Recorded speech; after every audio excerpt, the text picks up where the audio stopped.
Okay, a little bit of a mechanical follow-up to the first working run.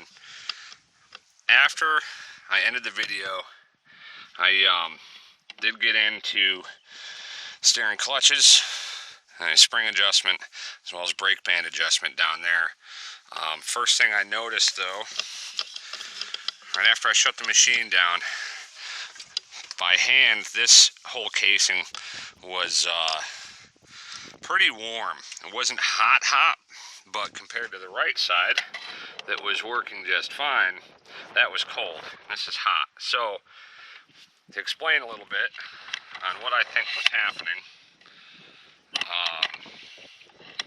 basically, when I had to get into this machine, the first issue, major issue, is that there was a massive rodent nest in the left side steering clutch and casing, brake band. I had to rebuild the brake band, take all the clutches apart, clean them up.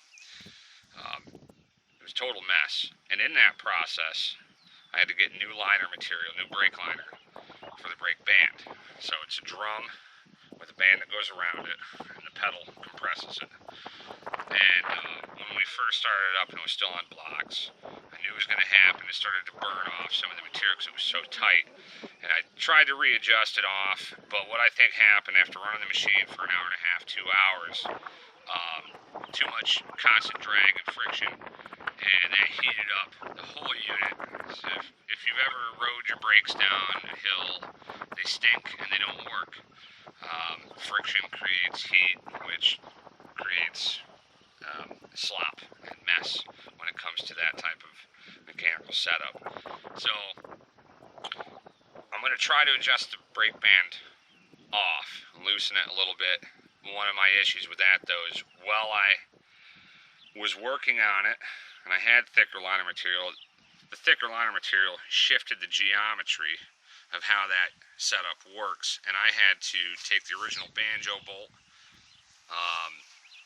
and weld a longer bolt on so that the whole setup would work. But the problem is trying to back it off now, it's actually starting to hit the top of the casing, so where I can't actually back the band off. So probably have to try and cut 1/4 inch of the bolt off at some point, or just not run the machine for more than an hour at this point. But that's my thoughts on that. And then the other important thing, I was corrected by more knowledgeable people on the starting procedure.